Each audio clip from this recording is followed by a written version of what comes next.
Welcome to white board classes by Vishal. मैं हूं आपका दोस्त, आपका टीचर विशाल गौड़। तो दोस्तों, आज ये यूपीएसआई के जो 12/12/2017 का थर्ड शिफ्ट का तीसरा हिस्सा है। मैं 20 क्वेश्चंस आपको करा चुका हूं।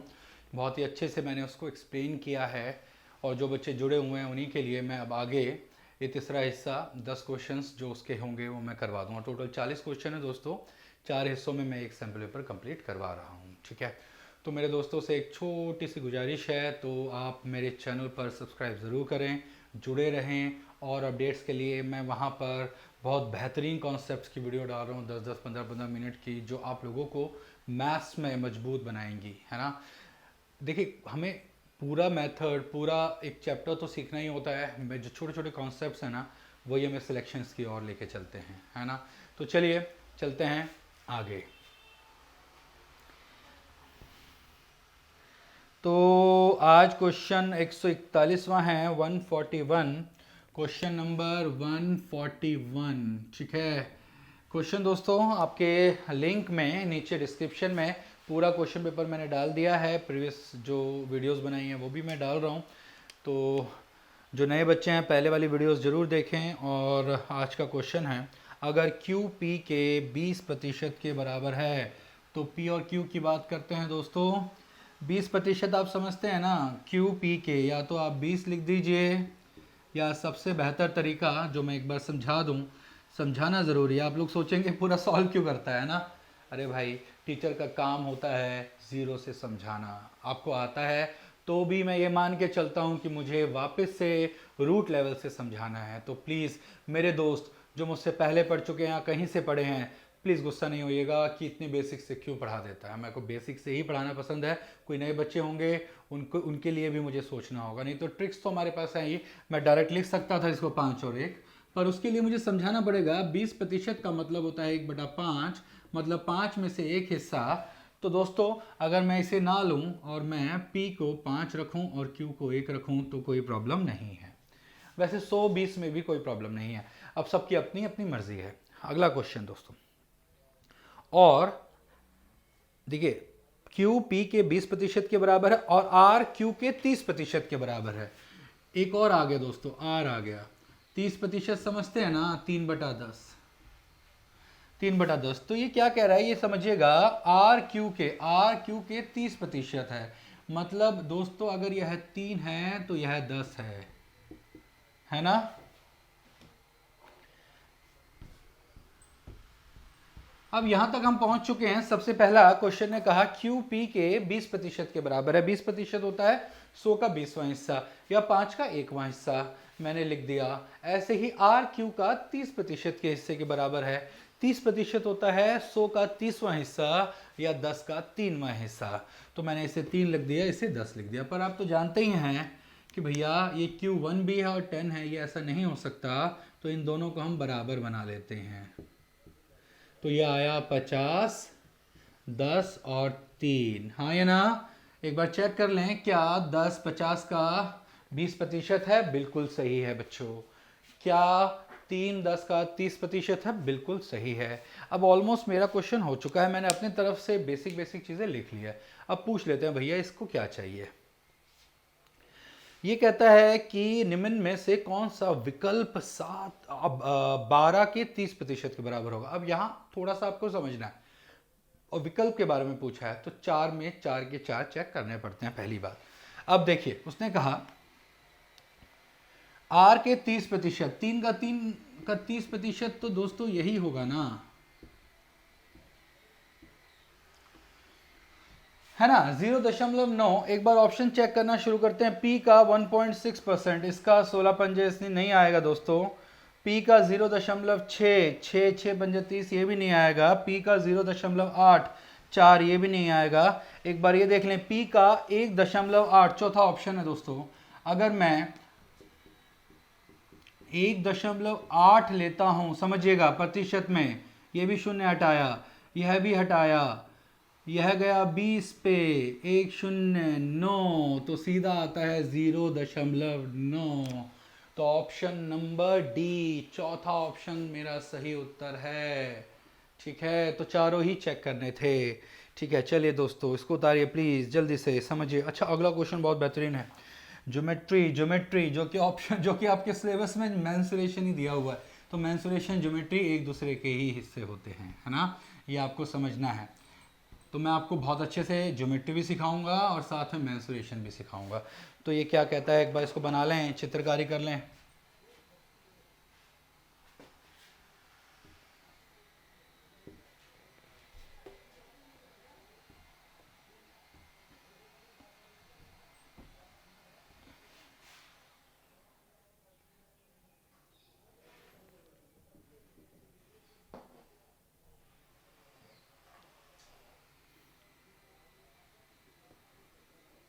हाँ भाई, ये क्वेश्चन है। तो यह तो P है, यह T है, यह बिंदु M है। अभी मैं इसके बारे में समझाऊंगा आपको, जब तक आप क्वेश्चन पढ़ें, है ना। ये क्वेश्चन है दोस्तों, क्वेश्चन एक बार पढ़ लेते हैं।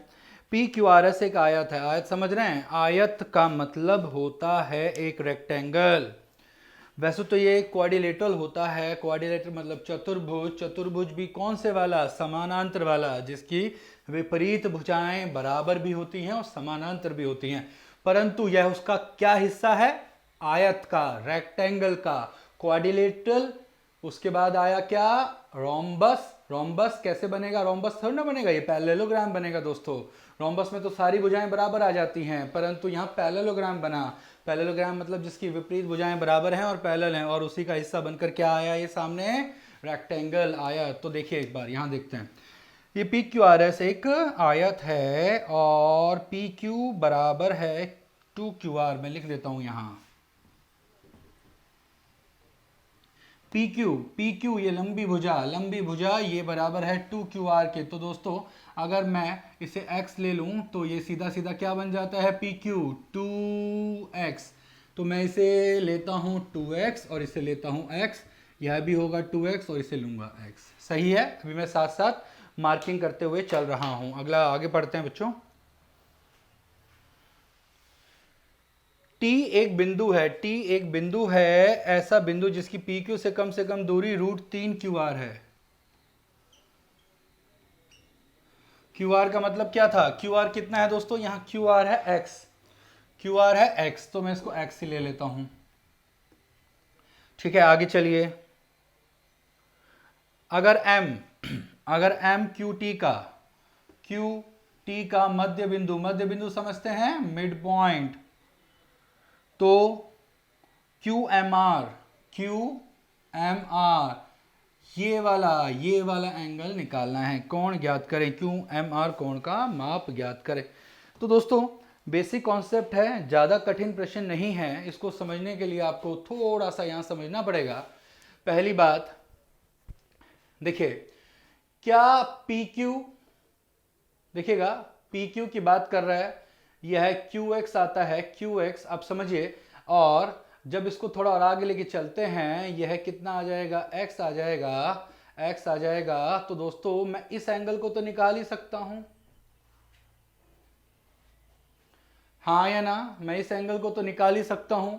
यह एंगल होगा tan थीटा √3x बटे में x। तो थीटा का मान 60 आता है, ये वाला एंगल तो 60 आ ही गया दोस्तों। समझिए, बोले एग्री करते हैं? हाँ। और अगर मैं इसी की यहीं पे अगर ये इसका आधा हिस्सा आ जाता है, तो मैं यहाँ 90 डिग्री लेकर ये वाले हिस्से को सॉल्व कर सकता हूँ। मैं इस साइड को निकाल सकता हूँ क्या? बिल्कुल निकाल सकता हूँ दोस्तों। कैसे? पाइथागोरस से। पाइथागोरस से अगर मैं इसे सॉल्व करूँ दोस्तों, तो आएगा कितना? √3x का स्क्वायर जमा में x का स्क्वायर का रूट, तो आएगा कितना दोस्तों? ये 3x स्क्वायर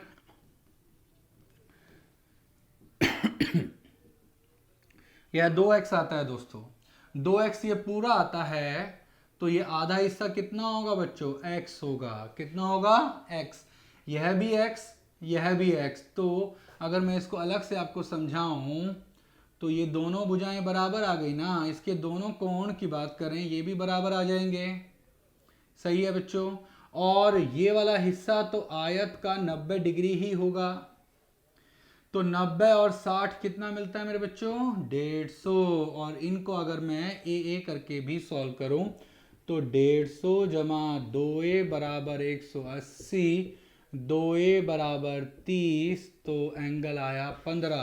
अपन को यही क्वेश्चन निकालना था, x का मान कितना निकालना था? 15 डिग्री। क्या हमारे पास ऑप्शन में 15 है? बिल्कुल है। QMR का मान कितना आता है? 15 आता है। बहुत आसान क्वेश्चन था, मुश्किल बिल्कुल नहीं था। अगले क्वेश्चन की तरफ चलेंगे दोस्तों। चले 143, क्वेश्चन नंबर 143, 143वां।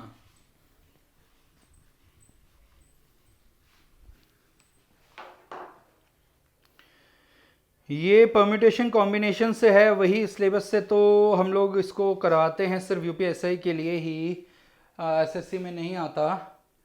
17 सदस्य हैं। कितने सदस्य हैं दोस्तों? 17 मेंबर्स। कर लो बच्चों, एक क्वेश्चन ये जरूर रहता है। अच्छा, सिलेबस में इसके बारे में बहुत ज़्यादा लिखा नहीं हुआ, सिलेबस में इस बार भी नहीं लिखा है इन्होंने। 17 मेंबर है, 9 और 8 सदस्यों की बैठने की क्षमता वाली 2 पंक्तियां हैं। लो भाई, आ गया क्वेश्चन। हमारे पास 2 लाइन हैं, पंक्तियां हैं, एक में 9 बैठ सकते हैं, एक में 8 बैठ सकते हैं। तो समझो, उसने पूछा है कि भैया कितने तरीके से बैठाया जा सकता है। मेरी बात समझो कि भाई इसका कहने का मतलब है कि इसमें से 9 मेंबर यहाँ बिठा दिए, 8 यहाँ बिठा दिए, वो चेंज भी तो कर सकते हैं। कितने मेथड्स होंगे? तो अगर आपने थोड़ा सा भी परम्यूटेशन कॉम्बिनेशन के बारे में पढ़ा है तो आप पहले 9 के हिसाब से बिठा लें, हाँ या ना, और फिर 8 के हिसाब से बिठा लें। तो देखिए कैसे बना होगा। पहले 17 में से 9 बिठाने हैं, पहले 17 में से 9 बिठाने हैं और फिर 17 में से 8 बिठाने हैं। तो कैसे बैठेंगे बच्चों? तो मैं एक काम करता हूँ, मैं कॉम्बिनेशन अगर बनाता हूँ तो 17 में से 9 का कॉम्बिनेशन बना। अब ये गुणा में इसलिए होगा क्योंकि ये व्यक्ति आपस में बदलते भी हैं। तो मैं इसका एक लेक्चर बनाकर आपको YouTube पे डाल दूंगा, ताकि आप बहुत बड़ा लेक्चर नहीं लेंगे, एक ही क्वेश्चन आने वाला है, बहुत डिटेल में नहीं जाएंगे, जिस तरह का आता है उसी तरीके से करवाऊँगा। तो अब दूसरा 17 में से ये 8, तो देखें क्या ये हमारा, अच्छा सॉल्व भी करवाया तो सॉल्व भी कर देते हैं। क्या पूछा गया? देखिए दोस्तों, इसके अंदर सिर्फ 17C9 17C8 के रूप में है, तो option number D, option number D रहेगा। अगला क्वेश्चन उठाते हैं दोस्तों।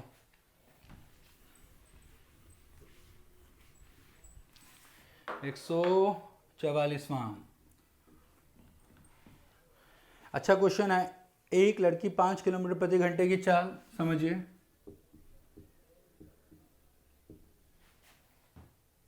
10 किलोमीटर प्रति घंटे की चाल और 15 किलोमीटर प्रति घंटे की चाल, ठीक है। एक लड़की 5, 10 और 15 किलोमीटर प्रति घंटे की चाल से कुल 55 मिनट में 3 समान दूरियां तय करती है। कितनी देर में?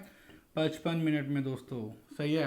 3 समान दूरियां तय करती हैं, मतलब इससे इससे इससे 3 दूरियां ली और उनको तय कर दिया।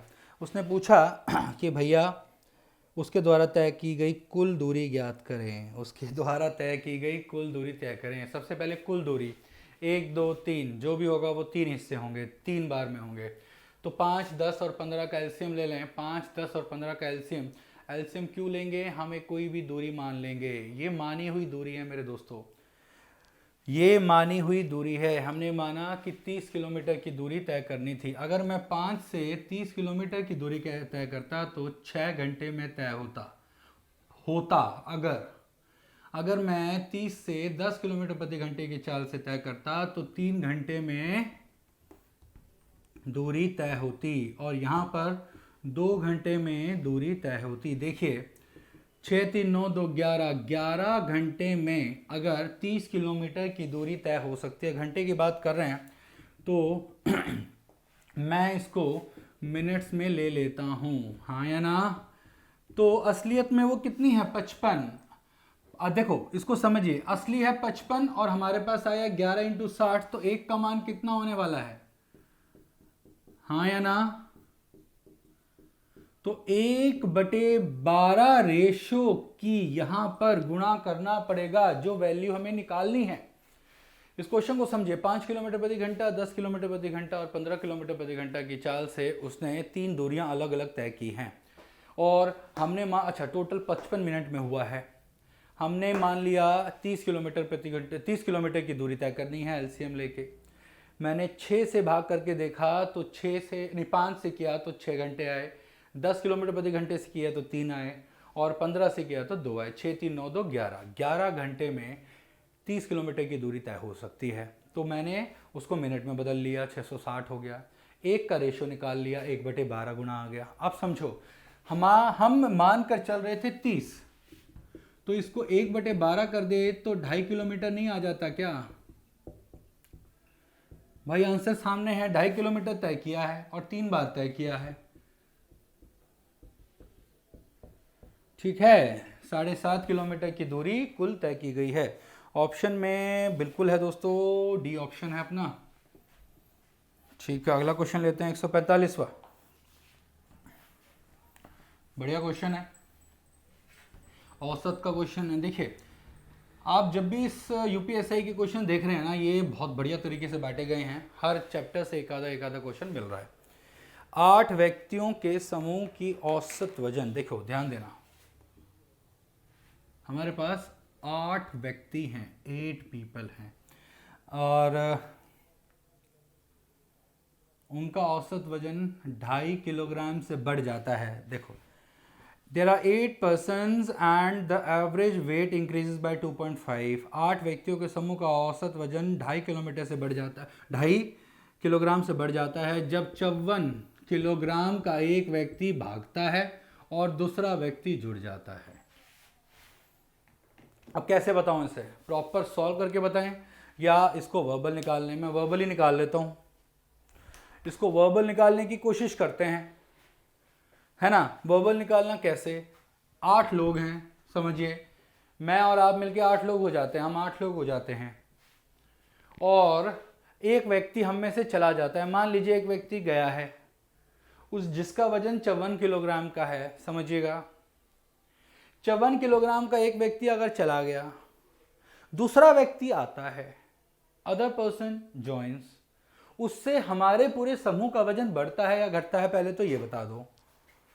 हाँ भाई, बढ़ता है या घटता है? बढ़ता है। तो वो जो नया व्यक्ति आया वो 54 से तो ज़्यादा ही रहा होगा।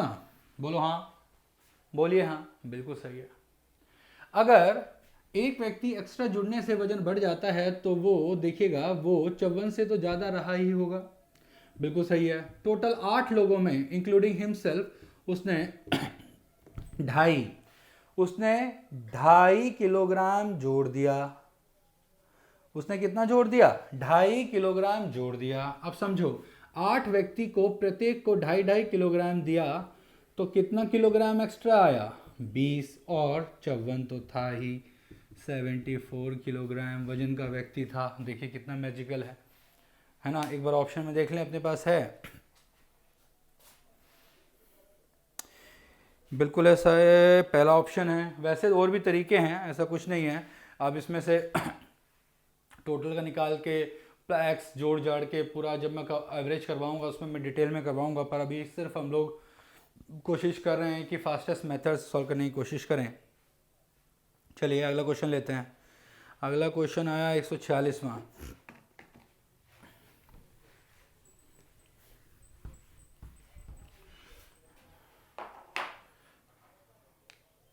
आइए दोस्तों, 146वां क्वेश्चन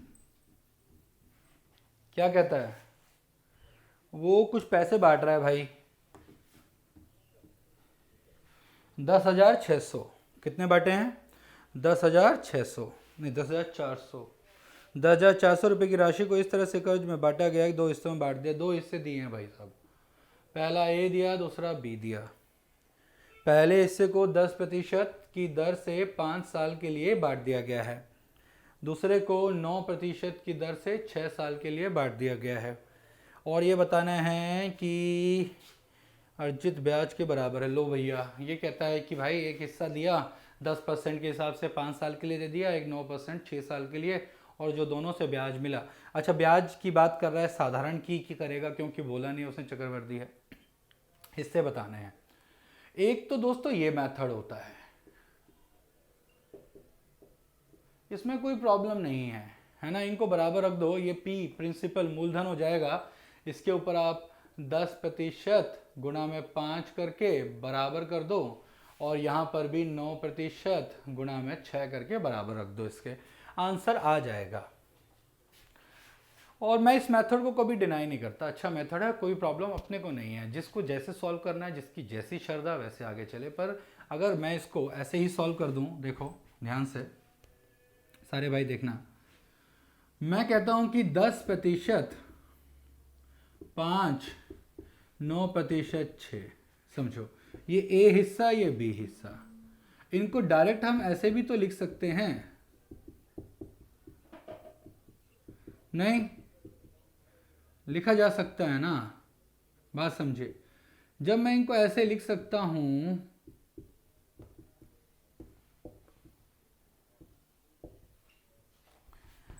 बात समझ पाए, जब हम इनको ऐसे लिख सकते हैं ए अनुपात बी 27:25 होगा, ए अनुपात बी 27:25 होगा, और टोटल हिस्सा अपने पास है ही भैया कितना 10,400, तो ये आंसर आ तो गया, आंसर आ तो गया। इन्हें जोड़ दो, 52 होता है ये, देखिए इन्हें अगर जोड़ता हूं तो 52 बराबर 10,400 और एक का हिस्सा 2 के बराबर है। अब किसका निकालना है ये बताओ, क्या बोला है इसने, आ गया भाई, 25 दूनी 50, 5,200 का 5,5400, बिल्कुल सही है भाई साहब। ये देखो ये 5,000 तो दूसरा हिस्सा आया और पहला हिस्सा 5400, कितना अच्छा तरीका था, इसमें सॉल्व करने की ज़रूरत ही नहीं थी। ये तो आसान पेपर है यार, मैथ्स में तो पूरे नंबर आने चाहिए थे पिछली बार भी, और इस बार जो पेपर होने वाला है इसी स्तर पे रहेगा, लेवल नहीं बढ़ने वाला। हमें क्या है 100 नंबर तो मैथ्स में लाने हैं, 100 नंबर आने हैं रीजनिंग में। अच्छा वो आपको बता दिया था ना मैंने, मिनिमम कितने नंबर लाने थे, 35 लाने थे ना, 35%। ये ध्यान रखना, हिंदी हो, मूल विधि हो, ये मतलब पूरा जीएस का पार्ट हो, या मैथ्स हो या रीजनिंग हो, आपको मिनिमम 70 नंबर हर किसी में लाने हैं, ठीक है, वो ध्यान रखना। अगला क्वेश्चन उठा लेते हैं, लो भैया 147वां। एक ट्रेन 90 किलोमीटर प्रति घंटे की रफ्तार से चलती है और 1 मिनट के लिए प्लेटफॉर्म को पार कर देती है। लो भैया आंसर आ गया, ये भी कुछ है ही नहीं। 90 किलोमीटर प्रति घंटे की चाल से देखो दोस्त, एक प्लेटफॉर्म है, इसे पार कर देती है, रेलगाड़ी यहाँ से आई, ध्यान देना बच्चों, ये है ना, रेलगाड़ी इसे 90 किलोमीटर प्रति घंटे की चाल से पार कर देती है। आगे समझिएगा, उसने ये भी कहा है कि भैया ट्रेन और प्लेटफॉर्म की लंबाई बराबर है, तो ट्रेन की लंबाई बताओ, हो गया आंसर। अरे ये भी एक्स, ये भी एक्स, समझो। और वो कहता है कि ये इसे कितनी देर में पार करती है, 1 मिनट में पार करती है, 60 मिनट में, 60 सेकंड में,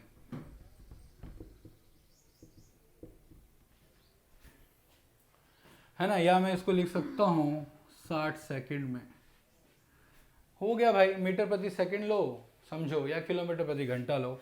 अब देखो ये भी एक्स है, ये भी एक्स है, तो टोटल दूरी तो 2x तय की गई, और चाल आपके सामने है 90 है, इसको मैं मीटर प्रति सेकंड में करने के लिए 5/18 से कर दूं। मेरे बहुत सारे भाइयों को इसमें भी तकलीफ है कि 5/18 कैसे आता है, इसको एक्सप्लेन करने के लिए, किलोमीटर प्रति घंटे से बदलने के लिए आप प्लीज़ पूरा कोर्स एनरोल करें मोबीशाला पर। मैं फेसबुक पर इसका पूरा लिंक शेयर करने वाला हूँ, आपको डिस्काउंट मिल जाएगा। कंप्लीट कोर्स है मेरा, कंप्लीट कोर्स डिटेल्ड, जो 100 घंटे का कोर्स है 150-200 घंटे में जाकर ख़त्म हो रहा है। प्लीज़ वहाँ जाइए, बहुत ज़ीरो लेवल से पढ़ाता हूँ वहाँ पे मैं, अच्छे से बिल्कुल डिटेल में पढ़ा रहा हूँ। तो प्लीज़ मोबीशाला पर एनरोल करें, जितना हो सकता है डिस्काउंट में दिलवा दूंगा। प्लीज़ वहाँ से आप कोर्स बाय करें और देखिए कि कैसे क्या कैसे सॉल्व होते हैं, सारे क्वेश्चन की टाइप करवा रहा हूँ। 5/18 हो गया, तो ये कितने के बराबर था, 60 के बराबर। नहीं, अब यहाँ से आंसर क्या आता है,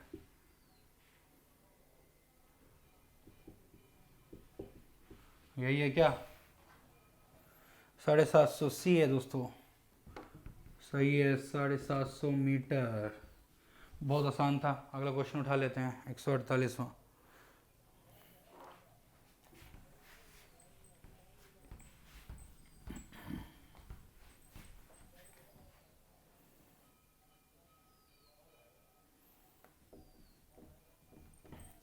रेगिना सफ़र का एक भाग 15 किलोमीटर प्रति घंटे की चाल से, देखना भाई साहब 15 किलोमीटर प्रति घंटे की चाल से, और बाकी 50 किलोमीटर प्रति घंटे की चाल से करा चुका हूँ मैं पहली भी क्लासेस में भी, वैसे भी। अच्छा, इसका एक कॉन्सेप्ट मैं डालने वाला हूँ अपने यूट्यूब चैनल पर। इसमें मैं क्या करने वाला हूँ, कॉमन वैल्यूज़ के साथ सॉल्व करूँगा, पेन चलाने की ज़रूरत नहीं है, उसी के साथ ये सॉल्व करने वाला हूँ।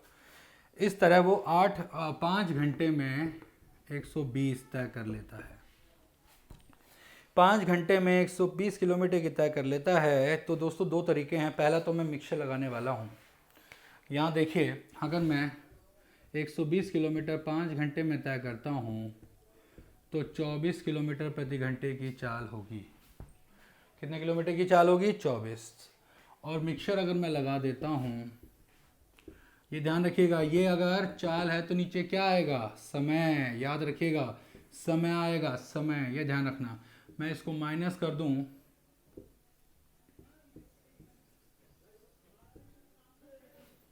सही है?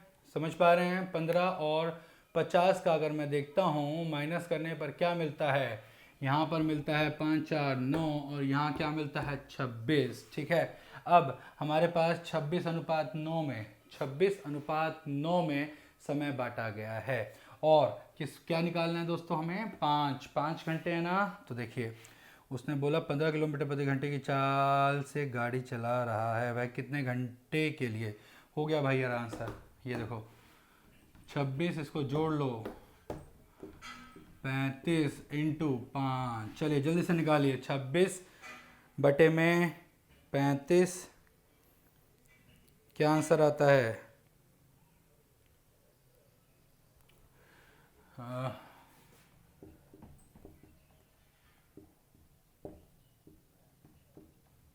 ये क्या आया भाई इसमें?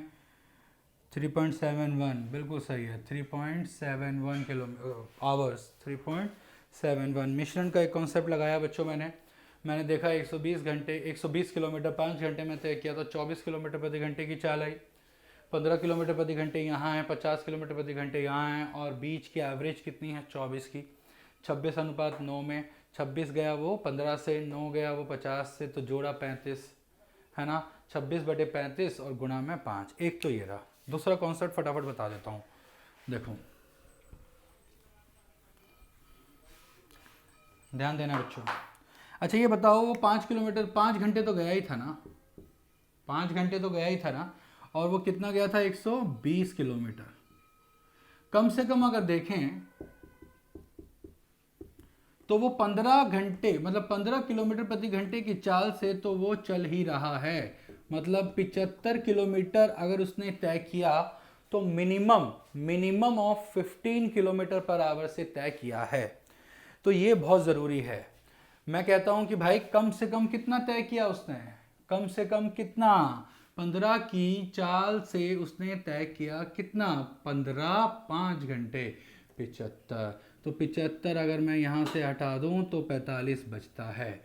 और दोस्तों ये 45 की अगर बात करते हैं ना, तो भाई क्वेश्चन आपके सामने ही है ना। तो जब ये 45 अगर तय किया है तो वो 35 की चाल से किया होगा। आंसर आपके सामने आ जाता है भाई।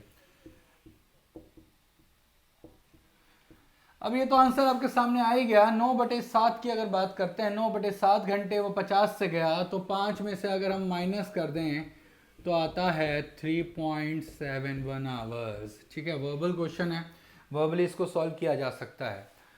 तो कोई भी डाउट रहे, कुछ भी रहे, तो प्लीज़ आप कमेंट करें, मुझे मैसेज करें, मैं इसको दूसरा कोई मेथड रहेगा अगर आपको लगता है उससे भी बता सकता हूँ। अगला क्वेश्चन है, ये कैलेंडर का है भाई। कैलेंडर पढ़ाए मुझे बहुत दिन हो गए हैं, दिन नहीं साल, रीजनिंग में पढ़ाता आया था, तो फिर भी थोड़ा सा बता देता हूँ इसका। अगर दिसंबर 15, 2005, देखो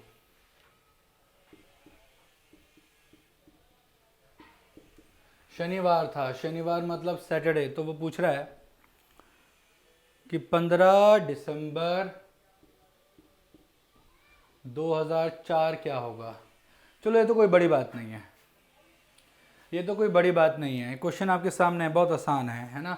इसका मतलब होता है इन दोनों साल, अगर ये सेम डेट है ना बच्चों, तो दोनों साल को माइनस कर दीजिए, 2005 माइनस 2004, और जो इनके बीच में लीप ईयर्स आए, लीप ईयर जरूर देखना है।